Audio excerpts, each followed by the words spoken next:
Yoo inni immoo akkasitti narraa fagaatu dhugaa waa hedduutu natti dhaga'amaa jira.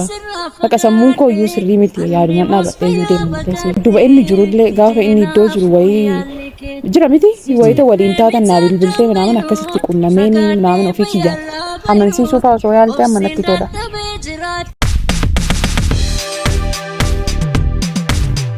Harka fuunee uummata qashtii akkam jirtu fayyaa keessanii iddoo jirtanitti nageenyi keessan badhaadha haa ta'u. Egaa har'a waa tokkoof hin dhufe viidiyoo YouTube irratti dhuma kana gadhiisne ilaalchisee namoonni baay'een natti dheekkamtaniirtu akkasuma namoonni waan gaarii babarreessitan irra jirtu comment sectionii nuti immoo comment sectioniin ilaalla hedduu nu fayyada haja ta'eefu jechaadha. So TikTok live irree galeetoo yaadni isin babarreessitan xiqqoo ishii anaan natti ulfaachaa jira haalli ani keessa jirurree dhugaa dubbachuuf haala ulfaataadha gara maatitiin gara keessaniin akkasuma dhimma abiigoo ilaalchisee jechaadha. Akkasitti taa'ee gaafan isin faana kolfee taphadhu normally isinitti fakkaachuu danda'a. Garuu haala nani irra jiru immoo maybe ijoolleen akka kiyyaa jirtan na hubachuu dandeessu. Bakka akkamitti hin jedhu ani abiigoo gaafa jalqaba natti dhufu haala akkamiitiin akkasii madde beektu hin barbaadu jedhee fi waan akkasiidha. Sana booda garuu waan hin taane keessa galaa ture.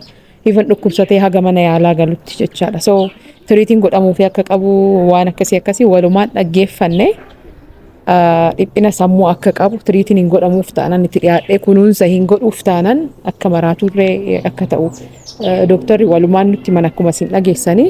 Sanaaf jecha abiigoo ofitti qabee kunuunsaa ture tiriitii gochaafuu ture rabbi galannaa ga'u koondishinii bareedarra ga'e. So gidduutti immoo egaa araarri bu'uun isaa ni yaadatama garuma maatii kiyyaatiin jechuudha.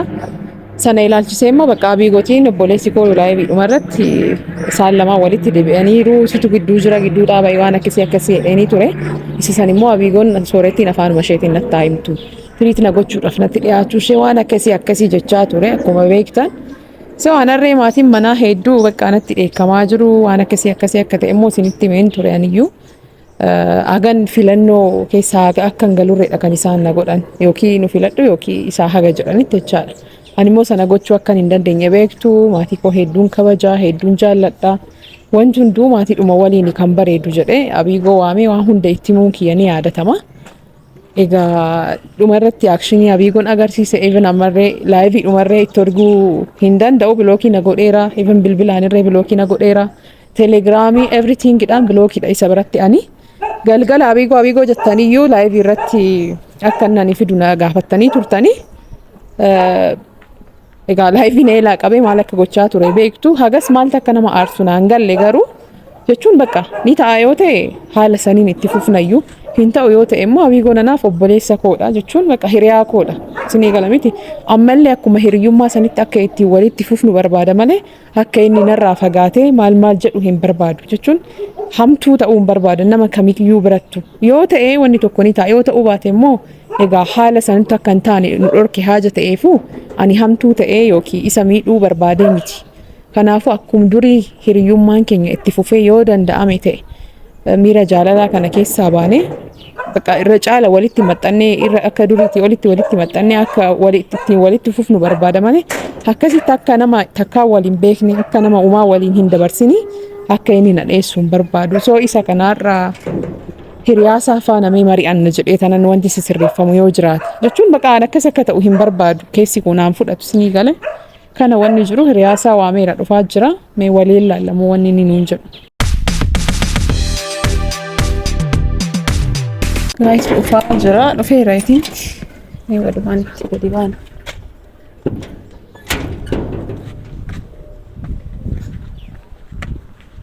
Haftee qashtii. Soore. Kami. Jirta? Nagaa. Jirra. Fayyaa. Nagaa mi? Jirta? Jirra. Si jira. Jirraanis kun. Waan nagatte. Lafin gannee jira dhugaadha. Akkuma nama tokko nagatteetis. Haaraan immoo akkamittiin si gata? Nagaadha miti? Jirra kun. Jirta? Jirra dhugaa. Dalagaan qabdu miti sin xaarsine. Haaraa rakkoon qabnu. Siiniin. Abiigoo fana gidduutti waan uumame beekta sila. Eeyyee nan beeka sirriitti nan beeka. Innaa waan hundarraa bilookii na godheeti kan inni jiru jechuun bitaanatti galeetiin ikkoo si waamini. Even bilbiluma irratti illee bilbiluu hin danda'u nama bilookiidhaan bilbila isaati irratti. Akka inni miidhame nan beeka koondishiniin ani keessa jirullee isa caalamoo atiyyuu na hubatta jedhee yaada. Si gala miti inni irree miira jaalalaa keessa haja jiruuf meebii na hubachuu dhiisuu danda'a. So ani Abiigoo jechuun irraa fagaachuu hin barbaaduun bakka isattiin akkasitti adda ba'ee akka nama takkaa waa waliin hin dabarsine akka nama takkaa wal argee hin beekne akkasitti wal cufuun nu ulfaati sii galee. Sirriidha. So jechuun maali ati hiriyaa isaatii waa hedduu waliin mari'attu waan baay'ee siin jechuu danda'a. Maali yaadetti jechuun ani waanuma isaan wallaale bakka kanumaafan waa tokko tokko sirraa dhaga'uu barbaadeessi waan. Ela maal dhabeetta? Anaatiin amma na cufeera bakka kan duraa sanaa yoo waa'ee keetti kaachisu. Mana tokko jiraattu miti? Innaa mana tokko jiraannaa natti hin dubbatu. Afaan anaasaa jechuudha. Bakka waan akkasii natti hin kaachisini meeqa miidhamuu hin barbaadu. Takka bakka akkanaaf jirutti bakka waan inni irraa eegamu godhee amma argitee ta'e ani irra jirus wanta inni ta'es beekta waan ta'eef maqaam akkasii natti hin kaachisee waan akkasii natti hin kaachisiin jedheef bakka baay'ee tokko naatiin illee na loluu barbaada. Miiran taane keessa galuu barbaada yeroo waan akkasitti. Jechuun hin gorsitu ati. Waanni yoo na dhagayaate amma koo wanta ta'u tokko yoo ta'uu danda'a ta'edha miniire. Nan laala yeroo baay'ee bakka sirrii miti bakka sirrii miti already bakka waan akkasii manatti hin kaachisiin bakka naan jedhe amma badaas miti bakka akka duraallee intiniin ta'u bakka. Amma laal waan tokkoffaa waanan hamtuu ta'e kan natti fakkaachaa jiru lammaffaa bakka waanan ofii kiyyaa bakka lafaa ka'ee isa miidhaa jiru kan natti fakkaate sii galee aarsaa hedduu kaffalee dhugaa dubbachuuf anaan argachuuf garuu hin taane bakka immoo maatii kiyyarra darbeetoo waan isaan hin jaalanne wayii gochuu hin danda'u. Yoo inni immoo akkasitti narraa fagaatu dhugaa waa hedduutu natti dhagaamaa jira. Bakka sammuun koo iyyuu sirrii miti yaaduman dhaabadhee iyyuu deeman malee sii gala miti soo irra caalatti osoo gorsitee too gorsuurree yoo baatte ishee yoo si fudhachuurree baate bakka idduma inni jirullee gaafa inni iddoo jiru wayii jira miti wayita waliin taatan naa bilbiltee minaaman akkasitti qunnameeni minaaman ofii kiyyaa qaamumaan bakka isa haasofsiisee faa natti tolaan jechuun bakka akkasitti walirraa fagaannee jiraachuun keenya boqonnaa naaf kennaa jiru. Anaan immoo bakka ani gorsee rakkoo soore ani hiriyyaa godhamni ree bakka mana tokko jiraannaa abbii akkamidha bakka jechuun muudinni keessa jiru hin dabbara. Jechuun beektaatis maarra akka inni anis muudin keessa jiru bari hin dabbara isa laayifirra taa'ee haasa'ee kolfee taphadhu kana dhugaasee ta'e miira nama irra jiru kana injifachuun qaba sii galee. Fuulduratti tarkaanfachuuf bakka obsuudha kan irraa eegamu malee dirqama bakka miira akkasitti keessan jira dhee mammarabee ciisuu hin qabu sanaafani kan inni akkas ta'aa jiru malee ani miidhamuu dhabee miti bar ani akkas ta'uunsaatiyyuu sababa kiyyaan ta'uunsaa agam akkana miidhaa jiru hin beektu ati osoo garuu walitti dhufnee hiriyaadhuma koo normalii ta'e dhiyeenyatti wallaallee hagas anis hin miidhamu inni illee hin miidhamu jedhee yaada sii galee. Sinu badhaan ikkoo si hubachuu dadhabee osoo hin taane bakka. Jechuun waa'ee koo waan jedhuun bakka waan dubbatu akka dura. Yeroon itti kaachisullee yeroo haasa'uuf jedhu ani bakka akkamidha waan akkasii yeroon jedhu isumaayyuu dubbatu silumaan dubbatu mana keessatti amma jidduu kana bakka jechuun sitti mun danda'u bakka baay'ee miidhameera bakka miira inni keessa jiru miira baay'ee nama gaddisiisudha. Kanaafiyyuu yeroo ani waan akkasitti kaachisu immoo ignoor na godha bakka natti dheekkama ana faanallee walitti bu'uu barbaada jechuudha. Miidhame yoo nani ammas kana caala yoo miidhame maal argatta waan akkasii haasaa akkasii keessaa otoo na baaste. Ani akkamitti waan akkasii keessaa na baastan siin jedha ati garuu miira akkasii keessa ammas deebistee akkasitti nagashuu yeroo intini jettu baay'ee tokko nagarramte anaatiin nan barbaaddu jechuudha yoon jiraadhee nan barbaaddu jedhee bakka baay'ee tokko miira hin taane natti hima jechuudha miira hin taane yeroo natti himu immoo naatiinis natti hin tolu bakka silumaa yeroo inni muudiin akkas keessa jiru baay'ee anaan illee baay'ee tokko natti dhaga'ama bakka jechuun na jibbisiisa mana keessatti. Yeroo muudii akkasitti hin jiraanne. So atam mechaadha yoo danda'ame okay inni sitti naasa'u taanan bakka koondishiniidhuma isa waliin wal arguu dandeenyu wayii jira miti wayita sii mijatu naa bilbiliini ani nan dhufa iddoo isin jirtanitti jechaadha. Sababni isaa amma isaa bilbiluu hin danda'u even bilbila nama biraatiin illee bilbilee fi sagalee koo akka ta'e dhageeti kan inni cufenna. Bakka osoo qaama noon argimmoo akkas akka hin taane nan beeka akkasiin jedhu bakka gaafuma ati haalli sii mijate. Koondishiniin irra jirtu bareeda yoo ta'e amma misha yoo jettee yaaddu naa bilbiliiniti ani qaama dhufee si arga malee akkasitti bakka jechuun gaarii miti itti fufuuyyuu hin danda'u. Inni biraa laayifirra taa'ee inni uummanni barreessu inni iyyuu hagam akka sammuu namaa miidhu hin beektu sii galee kolfinee gaafa darbinu garuu waan wamtuun ittiin dhaga'iin minaaminni fakkaata. So akkas godhate yoo dandeessu. Sirriidha garuu haala ammarra jiruuf miira ammarra jiruun dheengaddas maal takka ta'e beektamni miira ammarra jiruun osoo nama mariisisee akkasaa ta'u yoon jedhe yoonni bakka ta'e tokko naa laate haala ittiin isa hubachiisuu danda'u osoo inni bakka naa laata ta'e bareedaadha. Ati koo dirqama koo directly waa'ee dhuma koof kan isaa kaasuun sirraan eegamu akka nama hiriyaa kee biraatitti bakka waanuma keenya kana akka nama hiriyaa kee biraa goote yookiin akka nama waan namni sitti mee goote bakka jira miti akka bifa gorsaatiin koo intini jechuu dandeessa haala saniin si dhaga'uu danda'a. Isammaa sirriidha garuu waan danda'amu osoo ta'e nan yaala isti amma haala kanaan akkaataa isin itti intiniyettanii wal cuftanii akkasiin hafsanis hin barbaadu. Yoo naa danda'ame isti nan ilaalame muudii isaa ittiin itti deemu laaleen wantoota adda addaa wantoota ittiin isa amansiisuu danda'u yoon danda'eef jechuudha. Amma ganaa yoon kana mariisisu anaaf isaallee walitti buusuu danda'a wanti kun beektamni. Ati bifa akkasiitiin mariisisin kaa directly mariisisin akka waan namni wayii dhimma isaa kan isaa godhee sitti mateetitti waan akkasiitu jira osoo si ta'e maal gootaa jettee muudiidhaan jira miti waan akkasii mariisistaan sana booda deebii inni si deebise san irratti hundooftee atuuna ormaaf akkas jetta kan kee osoo akkas goonee jettee osoo mariisisteeni bareedadha jedhee yaada akkasitti. Isti ani issi nan laala wanta ta'ummoo walumaan laalla isti ani hin beeku bicha baay'ee natti ulfaata dhugaa jechuun baay'ee miidhameera durallee hamma akka inni miidhame argiteetta yeroo dhuftee mana yaalaatti santineechaa turte ammas immoo deebee immoo ammas ana keessa hin galaa laata kan jedhu miirri anaaf illee sodaachisaadha jechuudha ana mataa koof maaliif osonni waa ta'ee tonni waa miidhame kan bira jiru anaadha haala itti keessaa ba'uu danda'uun illee keessaa baasuu kan qabus haala ittisti wanta inni itti sirrachuu danda'u illee miira sana keessaa akka inni itti ba'us akka inni itti sirratus kan gochuu danda'u anaadha baay'ee na sodaachisa anaaf illee anaaf jechuudha annan sodaadha achi yaadimeeti bakka buutee yeroo yaaddu isa birattis gidduu keessan ta'anillee amma tokko akka miidhamaa ta'e beekame jechuun bakka gidduu keessan deddeebi'ee bakka isa nan amansiisaa siitiin bakka akkas bakka bicha baay'ee ulfaata bakka. Waa maraafuu ati sanan siin jedhe yaali yoo moo agas darbee siin lola waan akkasii ta'e bakka isa chuuzii isa lammaffaa immoo itti fayyadamin iddoo walitti wal argitanii yookiin iddoo inni yeroo hunda ni deema jettee yaaddu wayii natti miiniti ani iddoo san dhaqee qaaman argee nan dubbisa. Bifa ilaalee. Ati osoo hin mul'isin sii gala miti. Anaaf si walii gallee akkaataa inni itti baruu hin dandeenyeen bifa akkasiillee yoo ta'e hin ta'a malee haala kana mijeesse amma iddoo kanatti osoo si faana na arge hammam akka natti miidhamuuf hammam akka natti gaddu anatu beeka. Choo bakka andium choozii isa lammaffaa fayyadaminati. Ammallee akkaataan itti bahee biraatii dhufeeru anatu beeka jechuudha.